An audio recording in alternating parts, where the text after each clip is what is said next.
Well, hey everybody, it is Romania Black, and we're on episode 10 of Bloomin' to You. Hey! And I'm so excited! I'm super hyped because we're entering, oddly enough, the final arc of the series. And I've talked to Discord about this. By the time they watch this, it's going to be a couple weeks since I've talked about it, but since I'm recording a little bit ahead. But I know that they're getting ready to make some kind of announcement about Bloomin' to You. I don't know if it'll be like a second season announcement, because here's the thing. I talked to y'all a little while back about someone had commented being like, oh, you should read the manga. And I was like, no, don't say that. Because, you know, content creators don't like knowing that stuff ahead of time. But I was curious because, well, the cat's out of the bag now. So obviously I was like, is this like a number 6 scenario? What's the deal? And apparently this first season, all I know and all I want to know is that this first season covers volumes 1 through 4 and part of volume 5. So that's all I want to know. I don't want to know any details. Please don't tell me. I won't read your comments if you try to. So please don't. But knowing that, that does give me perspective of where the season could end, knowing that whatever this season ends as, it's not the end of the series. There's 8 volumes of manga total. I don't know at this point if they announce a second season of Bloomin' to You, then I won't read the manga. But if they don't, then I probably will on my own time. I'm not going to react to it. That's just not going to be my schedule. I already have something planned after this show. I've already been working on it. That's just not going to work. So I will probably read the manga in my own time, but I will come back and do a review of my findings and tell y'all about it if they announce that they're not doing a second season. Because I guess it's the 5-year anniversary of season 1 and the anime and the manga finishing and all that good stuff. So that's in the works anyway. But I just wanted to kind of give you all a heads up. Please don't tell me about the manga. I would like to be surprised. I really would, as I go into it and talk about it. So who knows? And I may change my mind about the reaction. I don't know. It depends on my schedule and how things work and my internet and all that good stuff. So there's lots of factors there. But I'm very appreciative of the Discord and patrons for helping me to kind of navigate this without spoilers, because when you're a content creator that interacts with its, viewers, it can be very treacherous. So I want to give you all a shout out for that. And I also want to give a shout out to Edgar, because as my internet is still not working, Edgar has been super kind and also gave me the files to watch Bloomin' to You. So thank you, Edgar. You are a guru, sensei, wonderful. But also, speaking of number 6, if y'all want to go back and check those reactions out, I have reacted to number 6. I've also reacted to Skip and Loafer. They recently announced Skip and Loafer's doing a second season, so that gave me hope that maybe these one-season anime might get an extra season added to it. Who knows? It depends on the studio. It depends on the circumstance. It depends on popularity and lots of factors that, but does popularity matter? Because apparently with some studios, popularity doesn't matter. So just saying. But I'm super excited. Last week we had a really good episode where you developed her feelings towards Nanami. They're quite complicated, and they've become even more complicated as Nanami keeps pushing her out of her comfort zone, and she's trying to come to terms with her sexuality. And what does she actually think? Does she like Nanami? Does she think she's still asexual? Maki's kind of like, well, I don't know if you're exactly like me, but you might be. So there's a lot of things at work, and we have 4 episodes left. So we have a month of Bloomin' to You left, so we might as well dive into it, right? So I'm super excited. I hope you all are as well. But in any case, we're not going to waste any more time. We are going to dive right into Bloomin' to You, episode 10, and see what all we get. And we're going to do that here in 3, 2, 1, and let's go.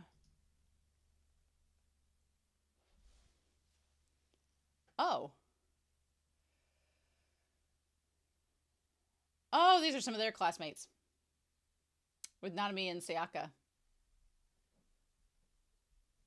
Does she dream about her sister, I wonder? Oh!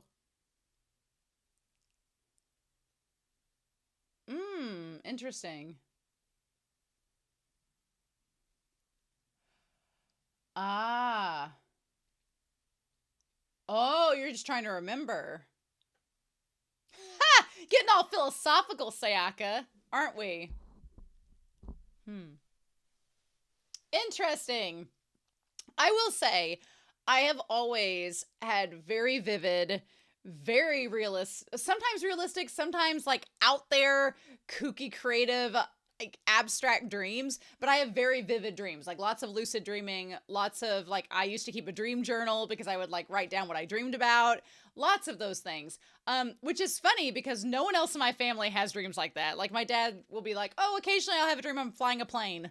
But my mother doesn't remember any of her dreams. My brother doesn't remember any of his dreams. It's so interesting to me how some people remember their dreams and other people are like, no. It's so fascinating to me. I find it very intriguing.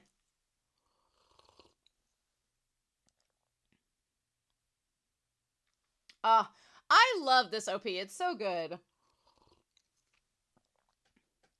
My throat has been scratchy today, which I know it's that time of year where bugs go around and everybody gets the cold and everything. And my coworker has had a horrendous cough, and I'm like, why are you at work spreading your germs to me and everyone else? So I'm hoping that it does not get worse, but we'll just have to see. Hopefully not.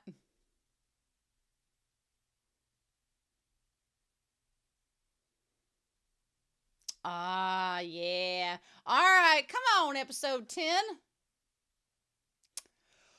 Ooh. Is the title going to be Bloomin' to You?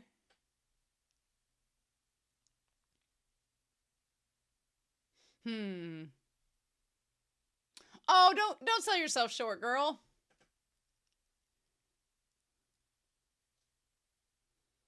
Oh. But oh no.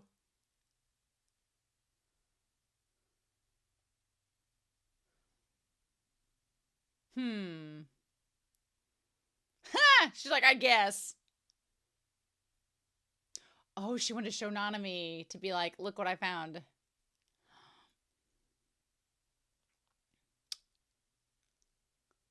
Aw.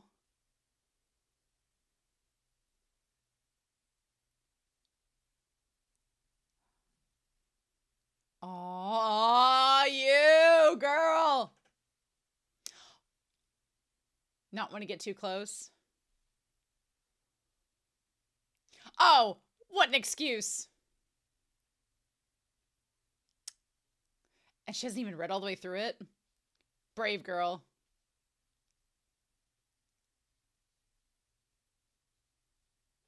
Uh-huh. Oh no, she didn't say goodbye back. Mmm.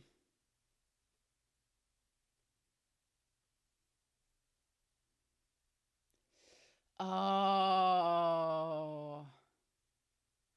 She's worried she's going to hate her, and that's not it at all. It's that Yu's loving her. That's the problem. Amnesia. Ooh, interesting. That ties in the whole dream thing.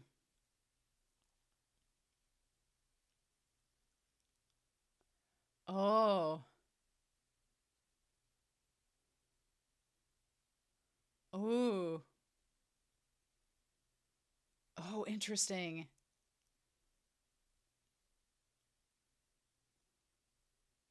Oh, wow. This is actually really deep, Kiyomi.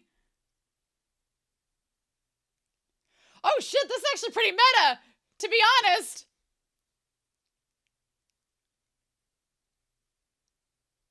I wonder. I've got ideas about this. Then I'll have nothing. Damn.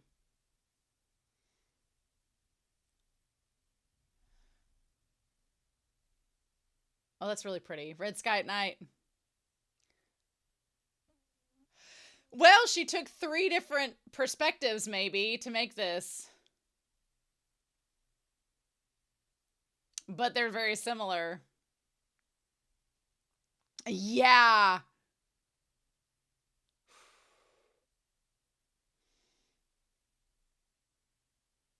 Hmm. Oh, a girl who has nothing. But she has so much.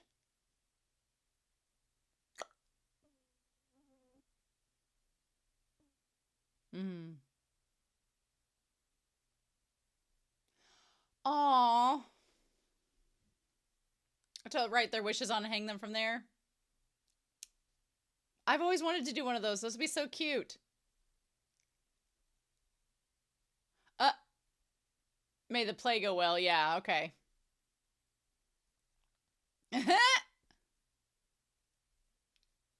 Mm.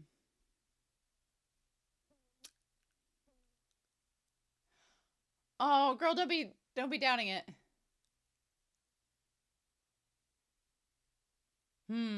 Good.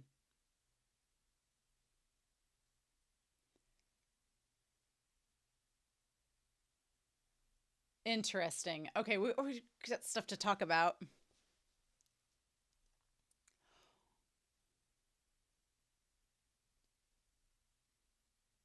Huh. Oh, she gets to come and help pick out the cast, probably. Oh, who does she play as the lover? What does she think? Oh. Obviously, it's you. Right. Oh, a minor role. Uh-huh. So is Sayaki the lover?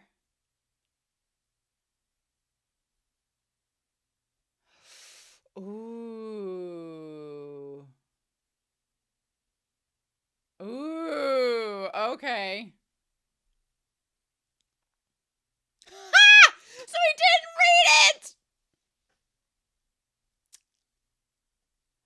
Oh, what a scandalous play, Kiyomi, you've wrote. Which them joking about them being a married couple will get along fine with the students. But Sayaka really does like girls. Oh my god, Daojima. Maki's like, ha ha ha!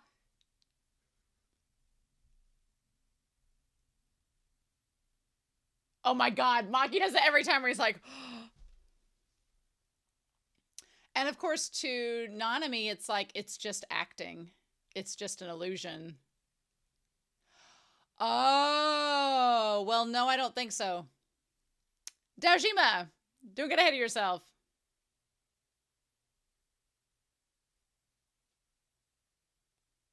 Oh.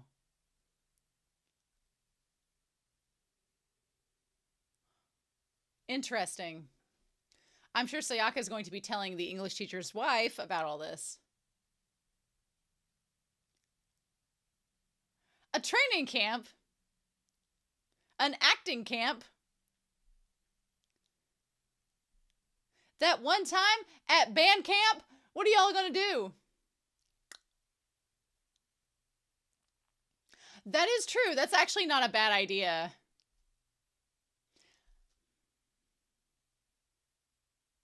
So the rest of this series is probably going to be building up to the play. Dr. Donuts. That's so funny.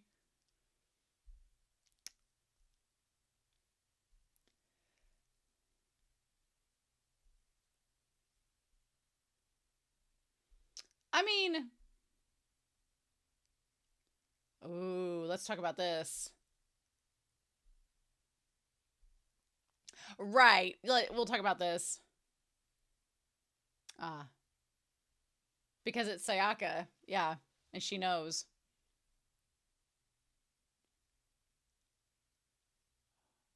There's a lot to talk about with this.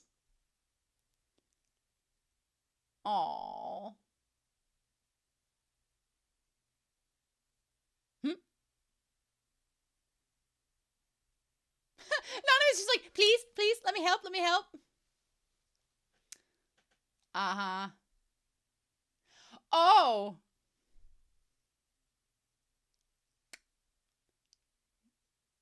Oh.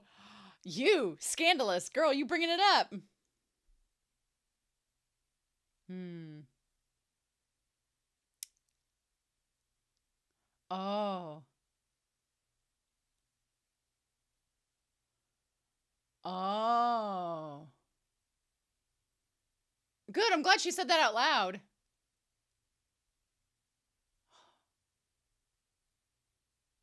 That little spark. Oh, come on.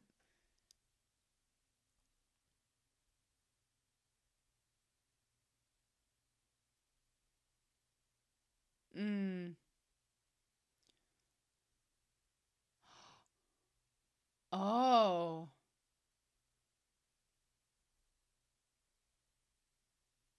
Oh. Mm.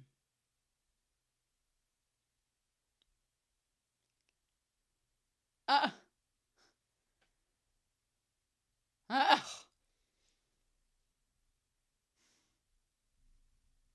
Yeah.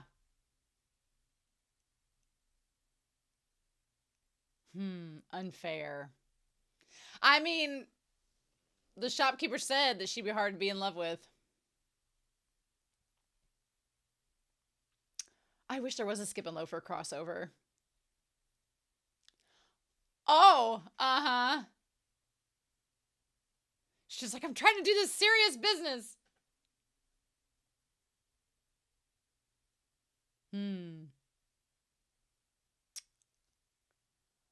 Oh, does this guy know Nanami's sister? Oh, he was in the ED. Okay, cool. So we can finally meet him.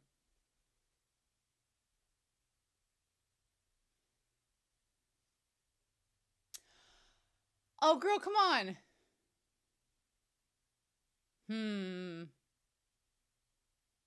I don't know if selfless would be the word. Indecisive is the better word.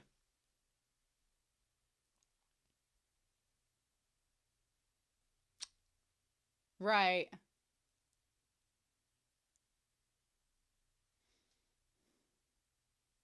Oh, why not girl?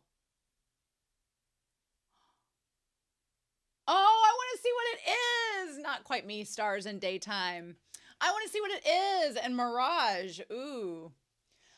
Oh, I want to see what it was, damn it.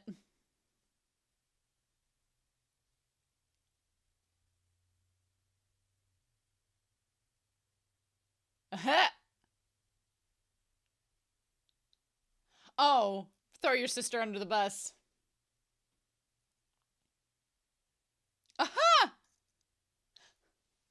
Oh, that's funny.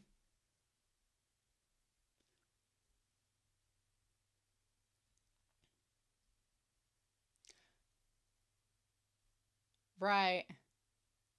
Uh, oh, interesting. Yeah. Maybe. Maybe. Mm. Is it? Girl, I don't think it'd be awkward for you to contact her. Mm.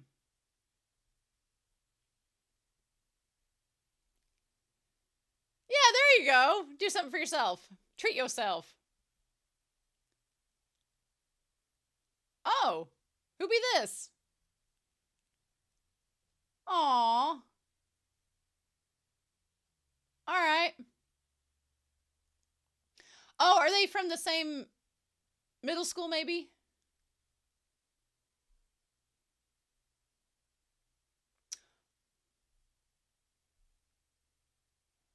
Ah.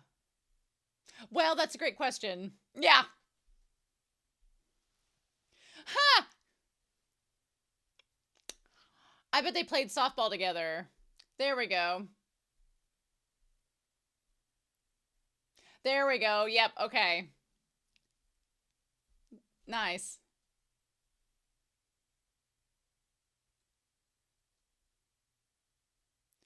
Aw. Now, is Nanami gonna get jealous of her?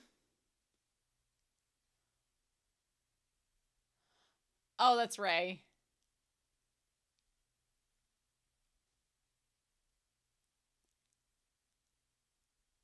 Hmm.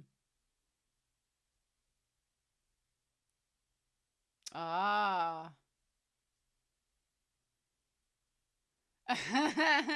Why indeed? Hmm. I hope Nanami doesn't get jealous of her being with Natsuki.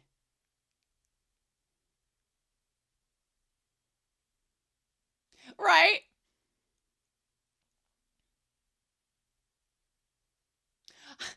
The struggle. Well, isn't that to her to a T? Oh, and this is called Echo.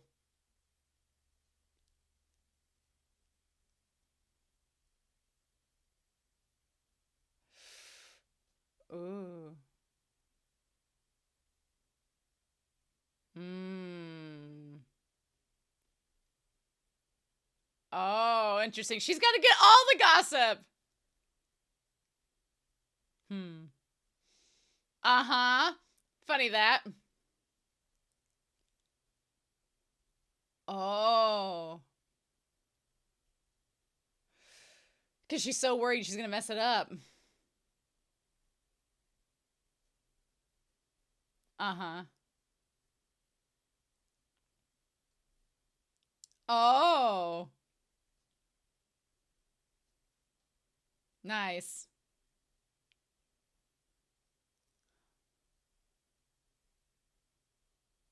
Hmm. Wow. Okay. Not that it's a bad thing, right? You're a grounded, steady person, like an anchor.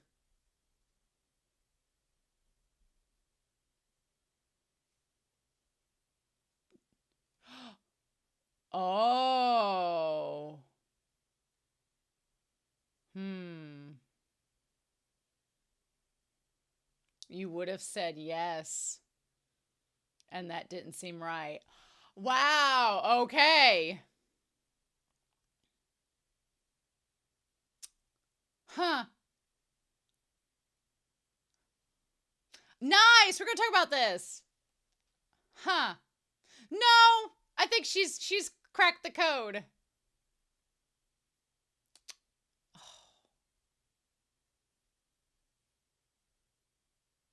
Oh. She thought it was gonna be Nanami and it wasn't. Oh wow. Nanami's dad's a lot older. Hmm.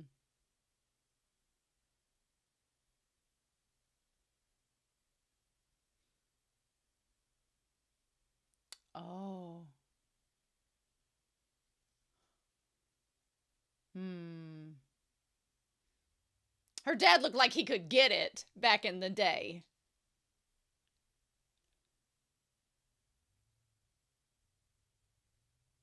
Hmm.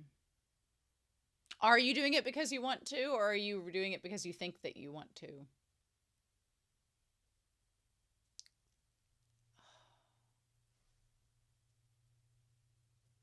No, girl.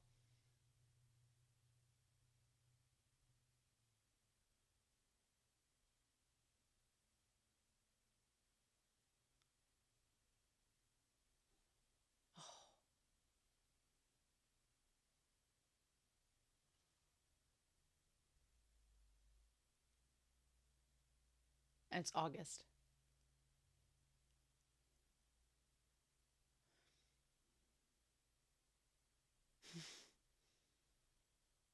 Aw.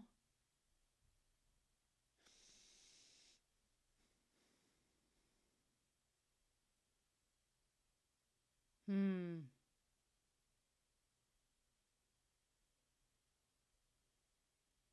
Hmm. The cats and the cactus. Hmm.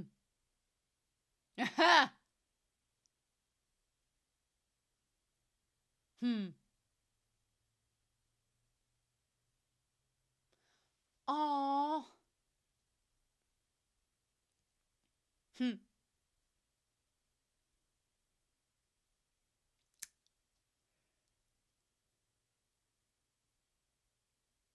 Hmm. That's so interesting. Okay. Uh,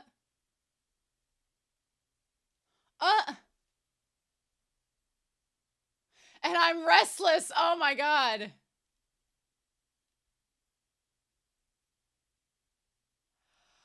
Oh my gosh.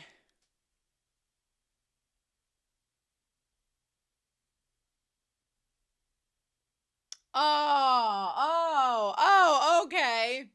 Okay. I want to stay like this. Ah, the lyrics. Okay. So I got some ideas.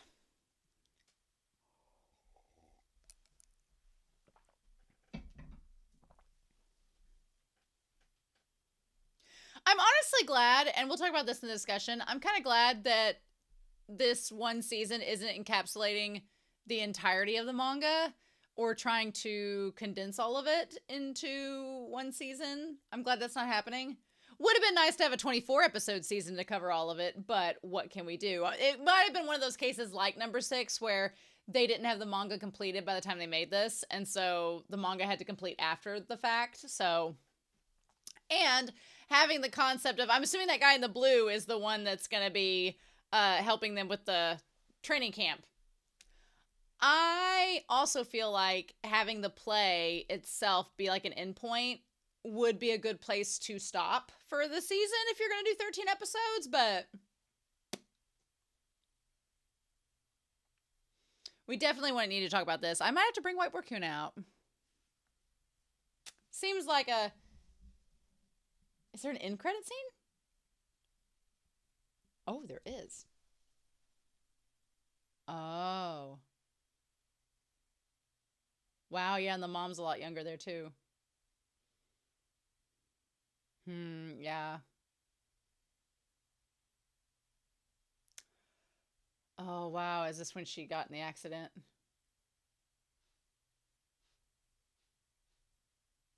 Oh.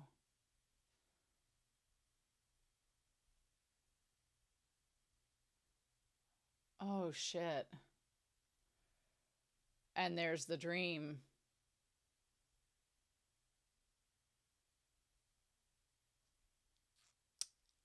And there's the dream. You don't want to remember your sister's death.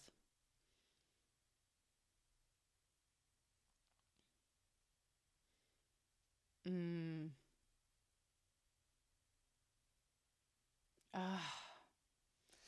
Damn it. Oh no. Ah. Well. Yeah. Hey. What a great episode. Get my honey tea on here. So yeah, White Raccoon's back, you know, because this episode had a lot going on. A lot going on under the surface, and I was like, oh, we need to talk about this, actually. So let's dive into it, shall we? I've got you and Nanami up here because I feel like we need to break them down to an extent. We'll probably put Sayaka somewhere over here in the corner.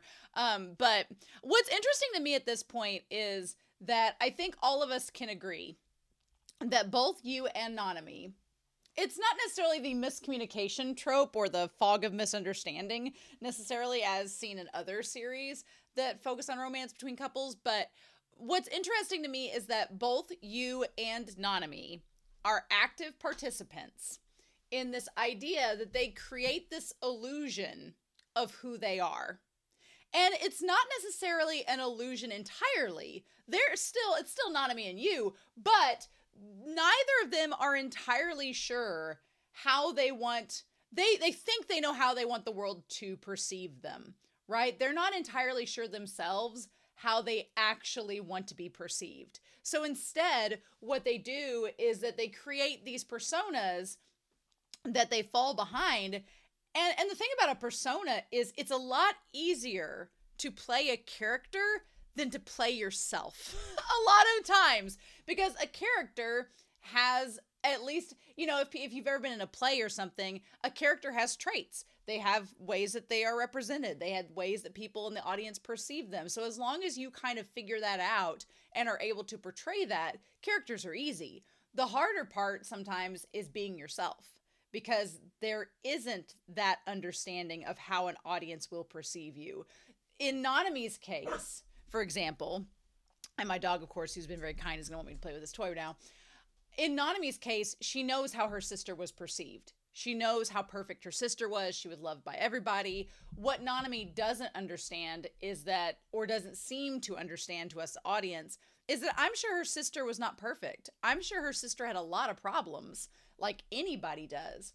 But on the outside and to public opinion, because they didn't know her that well, she seemed like this perfect little embodiment of everything that a girl should be in school. And so Nanami is trying to make herself be this illusion of something that she's not, because it's something people understand, they know, they expect, and so they open it with welcome arms. And she's afraid that if she's herself, then she'll be letting her sister's memory down or letting her parents down. The thing I liked about this episode was that it seemed that her dad kind of doesn't want her to be like her sister, and I was really surprised by that. I was like, okay, cool. The dad's like, you don't have to do this. And she's just like, well, she very much has the mindset of any teenager that's like, what do my parents know? And you goes through the same thing with her mom this episode. She's like, what do our parents know? And I'm like, well, when you're a teenager, you don't think they know a lot. And then when you get older, sometimes you're kind of like, you kind of knew some things. And I was throwing you under the bus. Never mind. And so both of them go through that this episode. But I was pleased to know that the dad was kind of like, hey, you don't have to be like your sister and do this if you don't want to. And Nanami just throws him away about it, or throws him off by it. And then with Yuu, again, we'll talk more about this episode, but I want to get it out there as we start. With Yuu and her circumstance, she is very much indecisive. She doesn't want to make a decision that's going to hurt anybody. She doesn't want to make anyone feel bad. She's very much a caregiver and an anchor and a grounded individual, even though she herself is very up in the air and flighty and doesn't exactly know what to do. My best friend is a lot like you in the sense that she's a very grounded caretaker, but then she herself is all the time like I'm like a bird. I don't know what to do. And I'm like, okay, I can relate. But the thing about Yuu is that Yuu is so afraid of how people are going to perceive her that she kind of hides behind this indecisiveness. She, doesn't want to be seen as being in a relationship with Nanami because she's afraid, not that it's going to look bad on her and people are going to make fun of her for being in a relationship with a woman, but because it might affect Nanami. So she's indecisive. She is selfless to a point, but she would much rather go with this persona of being like, oh, I'm this asexual girl that can't be in love with anybody, when, as we're finding out, that's not exactly the case. But she's telling herself that because it's a protection. It is a shield. Just like how Nanami, being the perfect sister replica, is a shield. And so both of these women are putting up these shields to essentially defend their hearts and others. And that seems all well and good, but at the end of the day, it's not sustainable, right? It's not sustainable. And that's something we're going to talk about in this episode, that putting up a front like that is it is a method of self-destruction. And we need to talk about that as we go through it. But I do like how we have the after credit scene, which was really harrowing and just kind of like, oh my God, the moment that she finds out her sister's been in this accident. And the beginning where they talk about dreams of the past. A dream, you're reliving something that happened in the past, is what Nanami and her friends are talking about as they're eating lunch. And they're like, maybe in fragments or something like that. And they're like, I've had dreams about old friends and places that I've been to. And so they talk about how each of them have had these dreams or have not had these dreams. And so they ask Sayaka, and Sayaka's like, I've never experienced such dreams. I've never dreamt of the past. Don't you worry about me. We'll talk about Sayaka a little bit later in this. But then Nanami wonders if she's had similar dreams as well. So they kind of debate about that, and then we have our OP, our intro, and then we go with Kiyomi talking about having the play written. Kiyomi's a pretty damn good writer. This scenario and this idea of Nanami having amnesia and not knowing who she is when she really doesn't know who she wants to be, and that we'll kind of bring out here, there are three personas is what, and we'll get down here and talk about each of them. There are three personas in the play. So our cast in the play, Yuu plays the nurse, because of course she does. We'll talk about that. Nanami is the lead. We'll talk about that. Maki is the brother, which makes sense. You have your platonic brother that is in no way, shape, or form. This isn't Cruel Intentions. He is in no way, shape, or form involved with Nanami. That makes sense. He's just an onlooker. Fits him. Then you have Daojima, who is the classmate, which that fits him as well. And then the lover is Sayaka. And we'll talk more about that when we get to it, but seems to fit. So I think Kiyomi did a really good job. And what gets me is that Yuu is like, oh, I'll just instantly go give a copy of this over to Nanami. And that's just a draft. And they're looking at it together. And Yuu's whole thing is that she is falling for Nanami. The problem is that she believes, and this is based on what Nanami has told her, she believes that Nanami will drop her if she thinks that she's fallen in love with her. And I don't blame you for thinking that, because Yuu's like, I like Nanami. I don't want to lose Nanami. Nanami has clearly said she doesn't want me. And here's the thing. I guess you could argue in the comments that Nanami hasn't explicitly said that she would leave you if you fell in love with her, but we, the audience, know that Nanami did say that way back several episodes ago, and you kind of got the hint that that's what she was alluding to. So by all accounts, Yuu's like, well, Nanami hasn't changed her mind, so if I let her know that I love her, she's gonna leave me, because she's gonna be like a scared little deer and run off.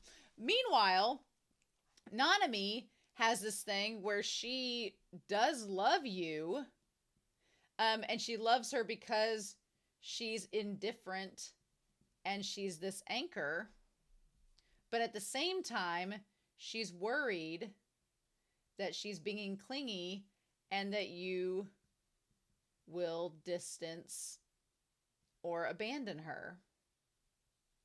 Because at the end of the day, Nanami is not a cool, like, what I like about Nanami is she's goofy. She's pretty and she seems all cool and collected, but she's actually really goofy and kind of clingy and like a possessive girlfriend, but it's not like in a stage 5 clinger way. She's really in love with Yuu and she wants to show it. She's very touchy-feely and very like handsy, and Yuu is like, that's not for me. And Nanami listens to what Yuu says and abides by it, which is really good, but it's like, you girls, they need to talk more.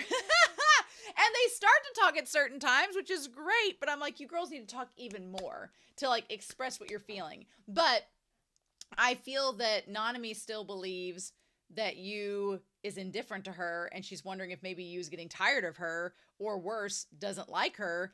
And that's the exact opposite of what the situation is. And it's like, So when Yuu like distance herself here and steps away, it's not because she doesn't like Nanami. It's the exact opposite. She really likes Nanami, but she doesn't want to give Nanami the idea that she loves her because she's afraid that will make things worse. I'm like, if you girls could just get in a padded room and talk this out, that would be really great. Because then she's like, oh, well, I don't want to make you think that I'm being too clingy. And that's the problem. Both of them think that they're being too clingy, and it's like, you both need to talk this out. But that's not what's happening because we're teenagers, and why would we do that? Adults don't even do this. So what am I saying, right? And so Nanami's worried that she's gonna like start to hate her. And luckily Nanami does ask if she dislikes her, and we'll talk about that whole scene. But she says, maybe I went a little bit too far before. And I'm like, well, you did go far, because you didn't, you was like, what are we doing? You said you didn't want me to love you, but you're making me love you. So it's all complicated, and I do like it. So the girl's afflicted with amnesia, and I liked it in the flashback. She looks like she has the short hair like she did in the past. She's in the long shirt. The story takes place in a hospital room, which could kind of mirror the sister being in the accident. She has a family member, a friend, and a lover. And the lover is a woman, which is, we'll talk about that when we're going over Kiyomi's decisions. They reminisce about the day they spent with her, and 3 conflicting personas emerge. So I'm going to be interested in seeing what the personas are, because you have the persona of the sibling, which could be pretty powerful if they talk about like Nanami's sister and all this. Like Maki would be a great character to springboard off of, because he's not going to be affected by if Nanami gets emotional or not, because he doesn't have any kind of, attraction to her.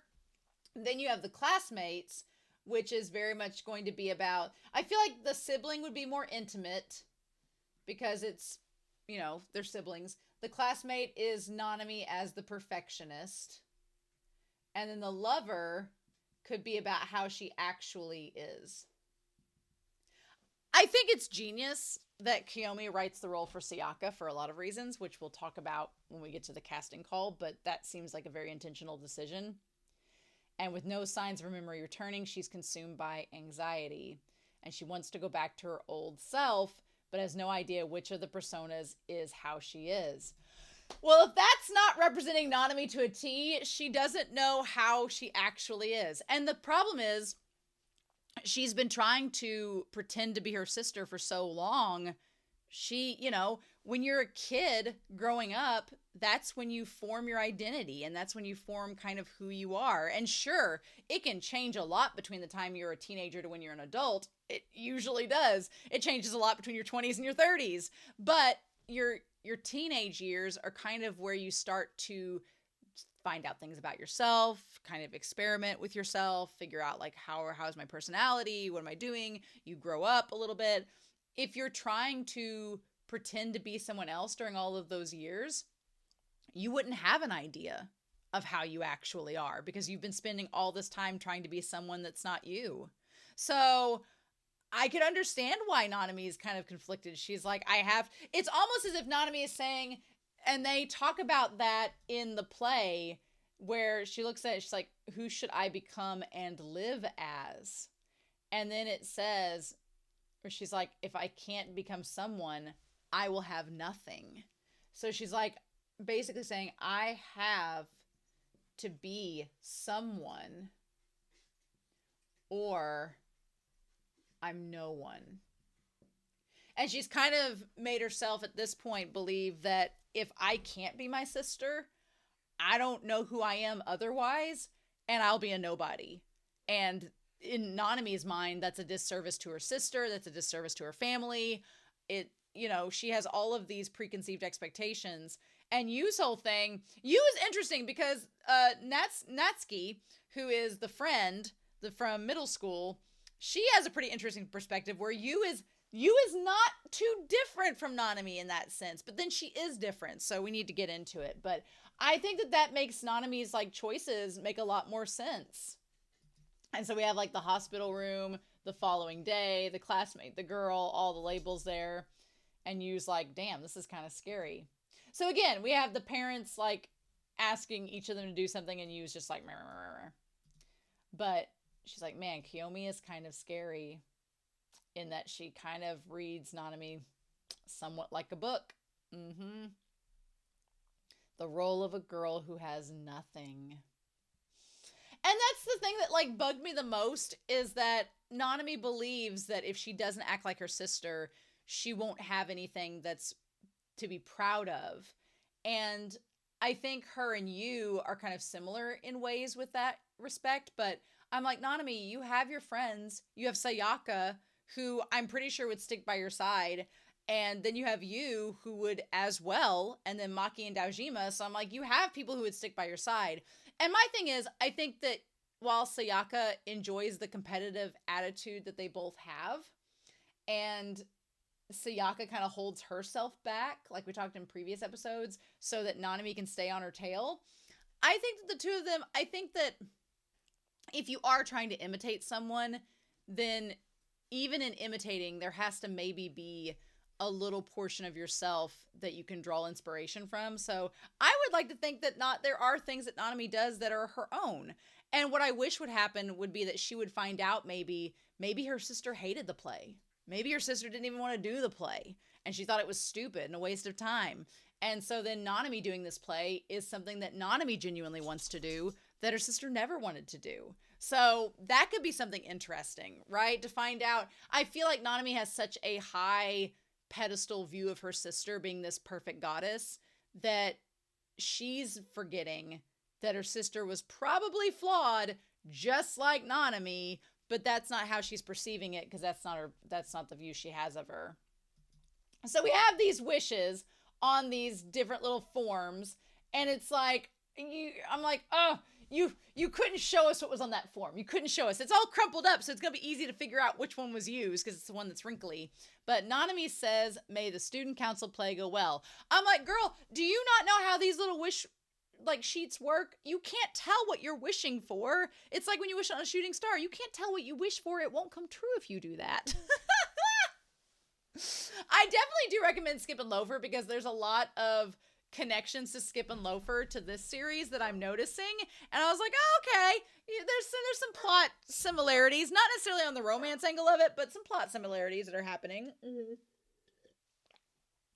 But similarly, I wish we could find out what Yuu wrote, but Yuu is Nanami says that Yuu is selfless, but I'm like, no, I mean, Yuu is kind of selfless, but she's also very indecisive. And I would be the same way. I would not have been able to just in the moment write a wish on a piece of paper. That's how her and Nanami are fairly different. Nanami's just like, yep, gonna do it, gonna do the thing, now we're good. And Yuu's like, I need to think about it for a while before I can make my decisions. So they go back to the student council clubhouse to go over the play and see who's gonna be what role. And to kind of guess where Kiyomi, Kiyomi's like, I didn't want to presume any roles. You all can figure it out, but I have some in mind. And that's what they're kind of testing in this moment. And so she's like, well, let me confirm them. So the protagonist is obviously Nanami. Has to be. And Kiyomi's like, yep, that's kind of, you were the hardest character to write. So the nurse looking after the protagonist is Yuu.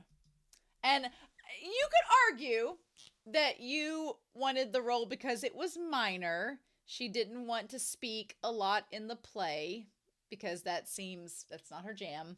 And she's like, I just want the most minor role possible. Thank you very much. I can be the nurse. I stand here, give you medicine, cha-cha. But in reality, the nurse has a pretty significant part because she is a caretaker.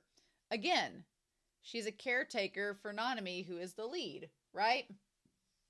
And you could also argue that while the brother is a stationary character in Nanami's life in the play, the classmates come and go.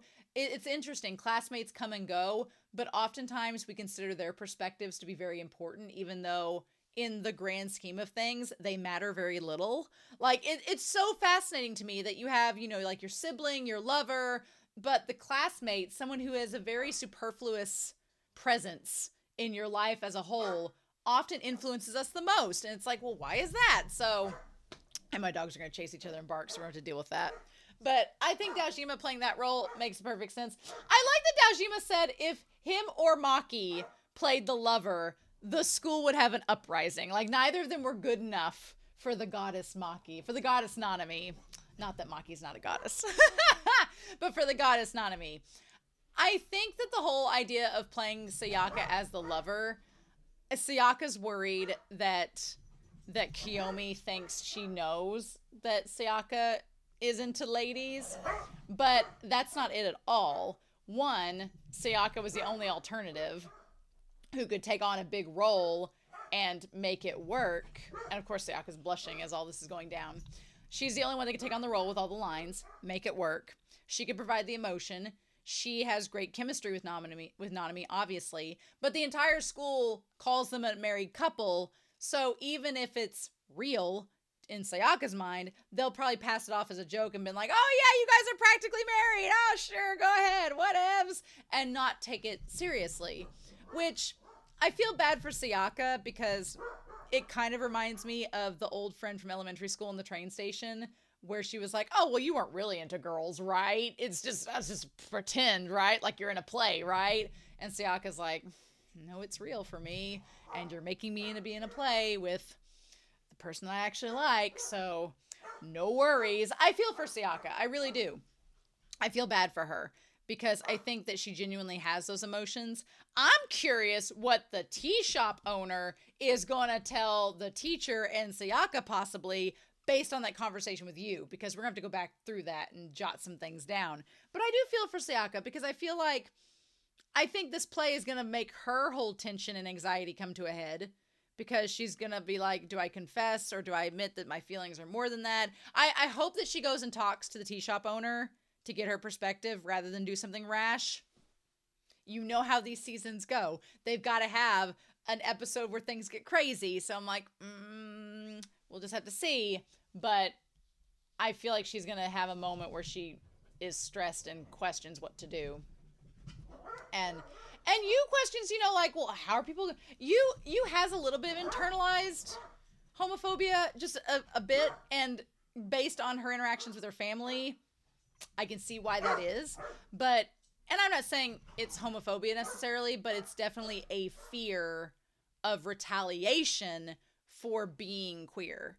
I feel like Yu has that fear, and she's just kind of worried, like, what are they going to say? Are they going to be okay with this? And Kiyomi's like, well, it's a school play, but everybody's probably going to be fine because it's not like there's not like a kissing scene. Although Daojima asking for one, I was like, dude, don't be that way. Don't be that stereotype. And I'm not saying homophobia is not the right word.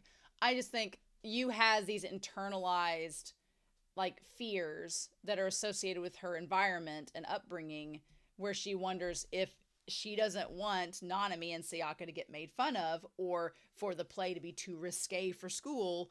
And I don't blame her for having those fears, because, I understand that. But Kiyomi's like, well, she's the only one that fits. You got 5 people to work with. This is what I had to do. And I like that Daojima and Maki were like, no, we couldn't be her lover. That would be weird. I'm surprised. I figured Daojima would leap at the opportunity, but no, it's fine. But I think Kiyomi did a pretty good job creating this play script. And, of course, Daojima's like, oh, yeah, all the guys will want to come see. They'll all want to come see Sayaka and Nanami. Again, I feel bad for Sayaka, because Daojima's making a joke about it. And Sayaka's over here, like, actual lesbian flags, like, fluttering out of her ears. And Daojima's too much of a blockhead to realize that it's real. I also love how Maki, he, like, takes the paper and, like, hides his face. Like, anytime there's something scandalous going on, he's like, like, just... spill that tea, Maki, right? But anyway, Sayaka wonders if Kiyomi knows anything. And Kiyomi kind of blushes around Daojima's praise. I kind of root for Daojima and Kiyomi. I root for them. He's kind of a jerk, but he's a bumbling jerk. He doesn't realize it. And so he asks if there's going to be a kiss scene, and Maki's just sitting over there like, and she's like, no. And he's like, why not? And then Nanami's like, and just as they're about to, like, get into, like, let's drop the subject, that's when the teacher shows up. So the teacher knows a friend who is good with theater and is going to have a training camp for them, teach them some activities, some theatrical training, if you will. I wonder if he will know Nanami's sister and make that connection. And I wonder if he will tell Nanami and then be like, well, I was really curious about this play because your sister didn't even want to do it. And then that's going to be a thing. I don't know. We'll see. Probably not, but it would be interesting to me if we found out some cracks in the armor about the sister. Because right now, Nanami is so convinced that her sister is this angelic figure. And it would be nice for her character, I think, to find out that she wasn't perfect. She had some flaws as well, right? But anyway, so they're only doing this, like, they're doing this theater camp on summer break because Sayaka brings up a great point. Once they get back, they're going to have a lot of things to do, and they're not going to have time to do, which, if you've ever been in a play, memorizing a script is not an easy task. It's kind of hard. So I totally understand where they're coming from with that. So then they go to Dr. Donuts. I love Dr. Donuts. And they're sitting there working on math homework. And so if one of the first year's guys did it, there'd be no end to the complaints. And it's like, yeah, no, nobody would want Magi. All the guys that would like to be in the play with Nanami would be like, how unrealistic for Daojima to be Nanami's lover. Mm-hmm. What gets me about you and Nanami is that Nanami says, are you going to complain if Sayaka's my lover? And Yu's like, no, not at all. And I feel like Yu is not inherently a jealous person, which I envy you because I do get jealous. And especially I can't help it. I do kind of relate to Nanami because I'm like I do kind of get jealous because and it is an insecurity like, oh, am I not going to be good enough? Are you going to leave me for this other person? Because it has happened before. And so it is a real insecurity. So I do kind of envy her because she is not jealous. And I don't think it's because she knows that Sayaka likes Nanami, but she also knows that Sayaka is a good person and is not a homewrecker. So Yu's like, no, it's fine. And Nanami's like, oh, of course not. And so then, Yu looks over at her and is like, were you worried that I was jealous? And I like that she's just kind of like starry eyed over Nanami in that moment as they're working on their math homework. And Nanami's like, do you want me to help you? And she's like, no, I'm going to figure it out on my own. I got this. Nanami is just like fidgeting there like an MXTX protagonist. And it's really hilarious. But then she's like, if there's anything I'm worried about, it's the training camp more than this math homework. I hope someone doesn't try anything funny. And of course, Nanami is taking this very seriously. She's like, oh my God, I don't want you to think that I'm trying too hard. I'm being too clingy. And she's like, well, during this whole relay, you were pretty handsy and stuff. So, and Nanami's like, well, I said I wouldn't try anything. And Sayaka will be there, so of course I won't try anything. And she's like, are you really going to be able to resist? And Nanami's like, sure, I will. And then she's like, I think I need to hold back more in general, not just for the training camp. And then she says, I don't want you to dislike me. And I'm glad Yu's reaction is like, dislike you? No. She's like, well, it's not like that. And then she thinks, and the part that made me so frustrated in this episode was that I thought she was going to be like, oh, I'm not going to dislike you. And she's like, oh, well, I think it's still a good mindset. And I was like, I wanted her to talk instead to be like, I'm not going to dislike you. It's just, I want you to say, Nanami, you're the one who made these boundaries by saying you didn't want me to fall in love with you. Now, you didn't want me to change. Now, you can't, again, Nanami wants her cake and eat it too. And Yu's like, you can't expect me to just be this impassive doll and not develop feelings for you. But, that was so frustrating. And then Nanami, of course, and she's like, hey. And then she tries to say Toko. Like, she said her first name. And she's like, I can't use it. I can't make the first move. But yet, Nanami does whatever she pleases with me. And so then, I don't think Nanami heard her when she said Toko. And I was like, ugh. And I feel for you because Yu is struggling with not taking initiative. And we'll talk about that when we get Natsuki there. But Nanami is just so cruel taking the one that she wanted. She's like, unfair. So I love that the tea shop owner is getting all up on Riko while she's trying to get help. And she's like trying to be all flirty. She's very much like Nanami, as the teacher's like, no, not right now. And then he's like, okay, I'll come help. And I'm like, So of course we have, Yu's not going to tell us what she put on the damn tree. And so then as she's helping out in the bookstore, she's like, I need to go find something to do. We have a lot of free time while we're off, so what should I do? And I'm glad she brings up softball and bring up how in junior high she'd be at training camps for softball, which is what her one friend from middle school is doing. And so we see that it's August, and August the 3rd through the 5th is going to be the training camp before they go back to school from summer vacation. And she's like, I was absorbed in softball at the time. Maybe I should meet up with someone. But then we see that we have Nanami and her and they're texting. And Nanami says, I like these school uniforms, but they get hot. And she's like, I get sweaty around the belt. And she's like, exactly, I know what you mean. And she's like, I got to go take a bath. Next time we meet, we'll be at the training camp. And she's like, I guess so. And Yu's like, it would be awkward for me to contact her. So again, Yu doesn't want to take the initiative. because she doesn't want to set the precedent that Yuu doesn't want to be seen as a hypocrite, because she's like, I don't want anything like this. I'm not going to fall in love with you. She doesn't want to, be a hypocrite or admit that she's changed her ways. Nanami doesn't want, Nanami is changing her ways kind of, but doesn't want to talk about it. So it's just like, I just want to gently shake both of them. So instead she's like, what do I do? She's like, I'm letting her influence what I do too much. And she's like, I don't need her to enjoy my summer break. So that's when she decides to go, and she's like, well, for starters, I can just get up early and exercise. And that's when she runs into Natsuki. Now, I do think this is important. And I know I'm talking as someone who is not in a relationship. So I know people in a relationship will probably have a million comments to make. But one thing that I've never been really in a long-term commitment or relationship, but one thing that kind of like bugs me a little bit with friends that are in relationships are the friends that are in relationships that can't do anything without their significant other. It drives me crazy. And I get that. I get it. You love someone, you want to spend your life with them.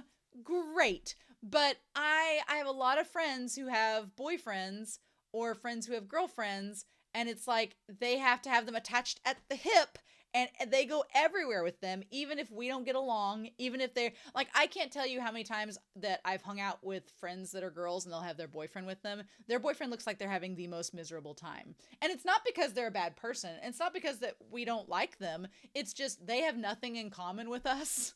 And so they're just sitting there like, dee, dee, dee, dee, dee, dee, dee, dee. And we're just sitting there like gossiping and blabbing about stuff. And they're just like, I'm going to go stand over here while you guys do that. And it's just like, they just look bored. And I feel so bad. I'm like, you didn't have to come. And I always feel like it's kind of like a trust issue too, where if a partner doesn't think you can go out and hang out with friends without them, I'm like, do you not trust me? Do you think that I am going to try to get with someone else while you're not there? Like, it feels like a trust issue, right? And that's always, my best friend and I were like, even if I was dating someone, I would want at least a couple nights a week, either to myself or to hang out with friends, that you didn't have to participate. And if you want to go hang out with your friends, that's great. Go do that. And then we can hang out together the other days of the week. But yeah, it's just kind of weird. And then I really don't like people that get jealous whenever friends hang out with other friends, especially of the opposite sex. Oh my gosh. One of my really good friends in high school, her boyfriend at the time, he got mad at my best friend in high school because he was hanging out with her. And we're like, he's not interested in girls. You don't have to worry. But he still got mad. And we were like, I'm sorry. So anyway, I was worried this whole episode that Nanami was going to be like jealous of Natsuki. And I'm like, no, they're just friends. Although it does seem like Natsuki maybe had something for you. She might have actually liked her, which is interesting because you so far doesn't seem to think that anybody would ever like her. And I'm like, actually, I think this one girl might have actually liked you, Just saying. So they go out running with their little Shiba Inu, who's super cute. And they end up going to the cafe, which is called Echo. I love it.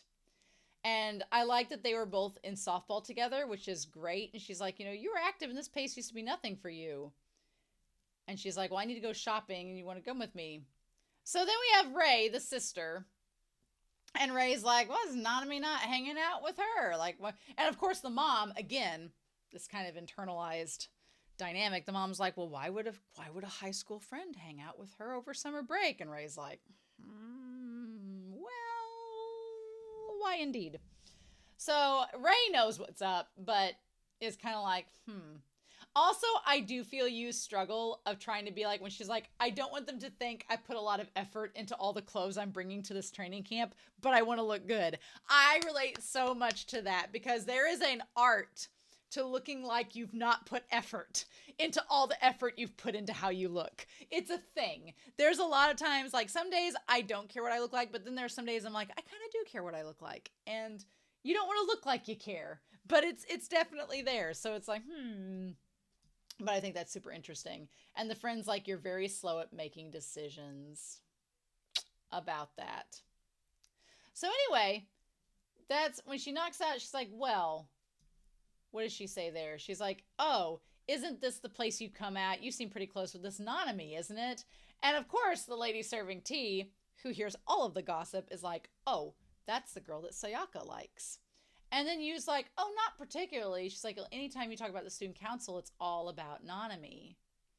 And she's like, oh, well, I wouldn't say that's us being close. I'm just always at her mercy, and I can't avoid thinking about her. And the moment she says that, the coffee shop owner's like, uh-huh, sure you don't like her. Okay, you just can't help but think about her all the time. I feel like the coffee shop woman knows. She's like, she's like, tough to be you. That Nanami woman, she's a hassle. I'm curious what she'll tell Sayaka and the teacher about that. She doesn't think about others. She decides everything on her own. She's smart, but she doesn't consider my feelings at all. And the thing about it is, she's not wrong. Nanami is a little bit selfish. Not selfish is maybe not the right word. Nanami is kind of conceited. That's not the right word either. She's kind of self-centered a little bit. Nanami's worried about herself quite a bit and how others perceive her. So there's a lot of this kind of revolving around Nanami. But she also cares about Yu quite a bit. So it's not like she doesn't consider Yu's feelings. She just has a misinterpreted view of Yu's feelings. That's the thing. She thinks that Yu believes something that is not quite the case. And the friend's like, oh, you're actually worked up about something. So interesting. She's like, you've never complained about anything. She's like, she's like, you've changed. And then she talks about you're pretty tolerant in more ways than one. When you were playing softball, you would work really hard, but you wouldn't cry once whether we won or lost. And she's like, it's not a bad thing. It's just, and Yu's like, yeah, I know. And she's like, so I feel like I can tell you this now, but I thought about asking you to come with me to high school with a softball team. But I decided not to. And Yu's like, why? And she's like, because you would have said yes. You would have said yes regardless. And that just didn't seem right. So I like Natsuki. Natsuki's kind of saying, like, you would agree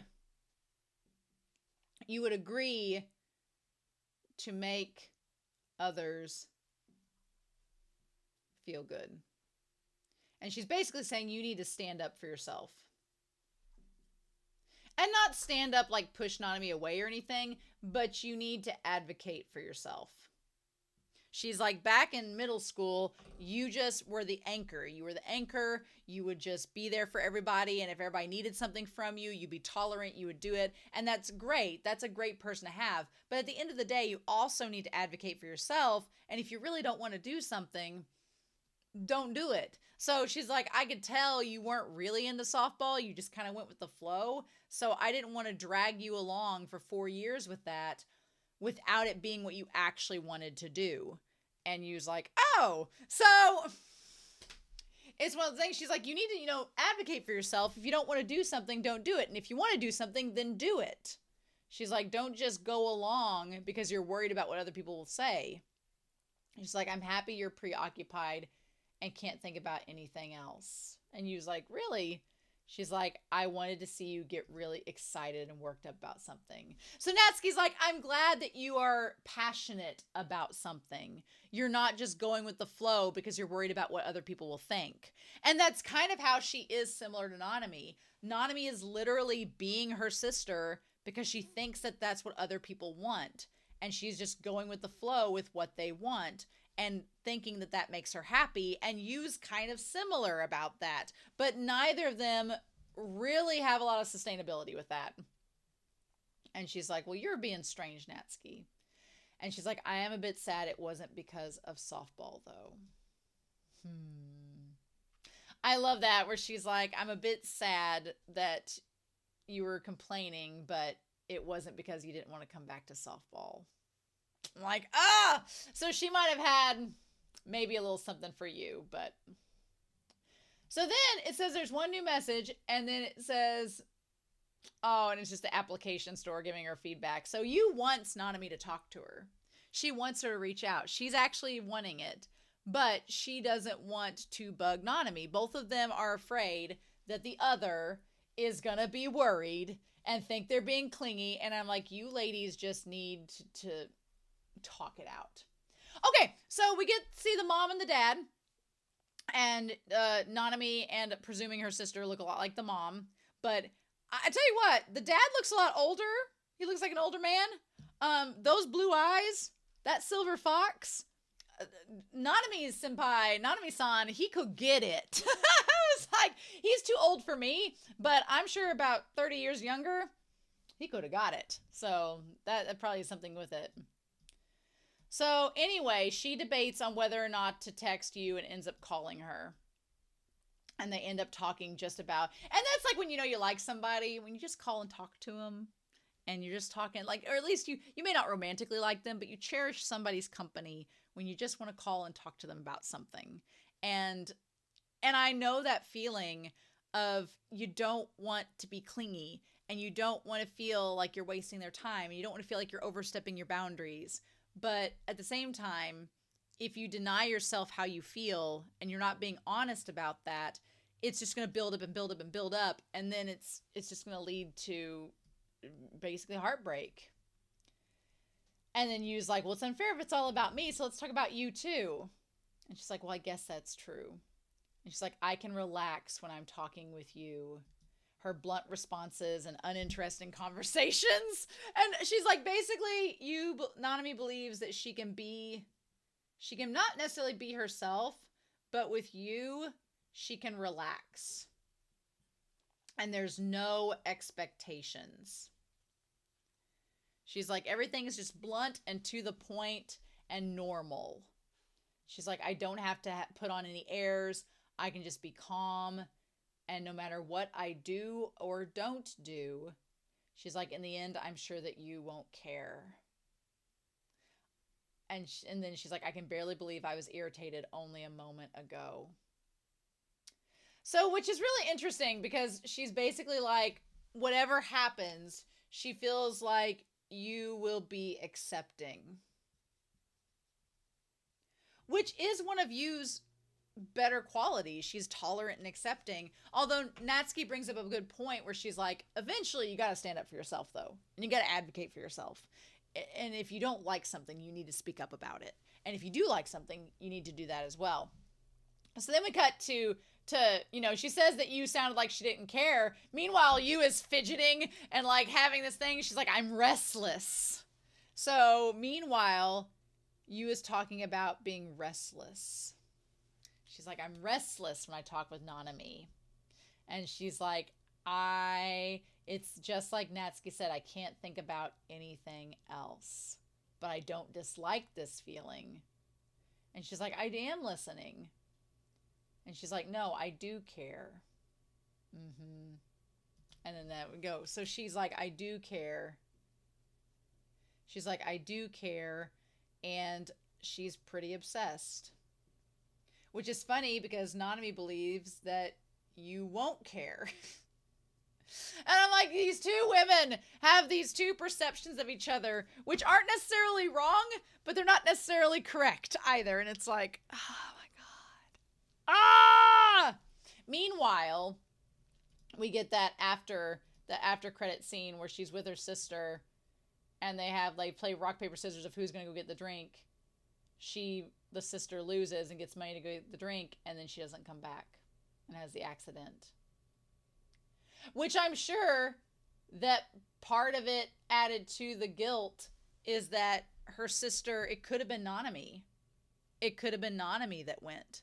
And it becomes like this Sophie's Choice thing where she's like, I didn't go get the grocery that day. If I had gone, it could have been me die. Would it have been better if it had been me than my sister? And I'm like, you can't play that game. You can't. There's no answer to that question because it's not a question to even ask. And it's just heartbreaking. Now, my predictions are that this whole season's going to climax in the play. I do feel kind of good about the sense that I do feel good knowing that the manga ends about the anime series ends about the halfway point of the manga. I actually feel good about that because that to me, and I don't want spoilers, we'll see if I'm right or wrong when we get there, but that to me signals a couple things. One, if there is a conflict between you and Nanami, that could be why some people were like, oh, bittersweet ending to the anime. But to me, that means, oh, well, they've still got 4 volumes then to make up. We're good. It may not happen in the anime, but it's good. So if there is a fight between them and it doesn't get resolved by the end of the season, we've still got the anime to clear that up. Or if the play goes well, but then the anime just ends without them coming together and talking things out, well, good news. There's still 4 volumes to read to find out if that happens. So I actually don't mind knowing that this season ends at the halfway point of the manga. That makes me feel good because that means no matter what the ending of the season is, there's still going to be content for me to read and still get to. So I'm excited about that. And I definitely would not do a reaction for, I might do like, I don't know what I'm going to do. I could do like Uramichi Oni-san and do reactions to volumes, 5, 6, 7, and 8. I could do the last 4 volumes and just do a review of volumes 1 through 4. I could do that like I did for Uramichi Oni-san, which you can see on my channel. I could do that. It will all depend on my scheduling, what I have time for, my internet access, all of that. So we'll just wait and see. But I definitely do want to check out the manga when the series is over. I just don't know how that format would be presented to you all yet. So talk to me. I'll bring it back up in episode 13. When I get to episode 13, I'll have made my decision by then, and I'll bring it up to y'all. So we'll just wait and see. But anyway, and maybe by that point we'll find out if the announcement is for a new season or not, and that will also help determine my decision as well. So we'll just have to wait and see. But this was a really good episode. I enjoyed it thoroughly. I'm excited to see what episode 11 brings us, but I hope you all have a wonderful week. Please stay safe. Take care. I'm excited to hear your comments down below, and I'll be back next week with episode 11 of Bloom Into You. Bye!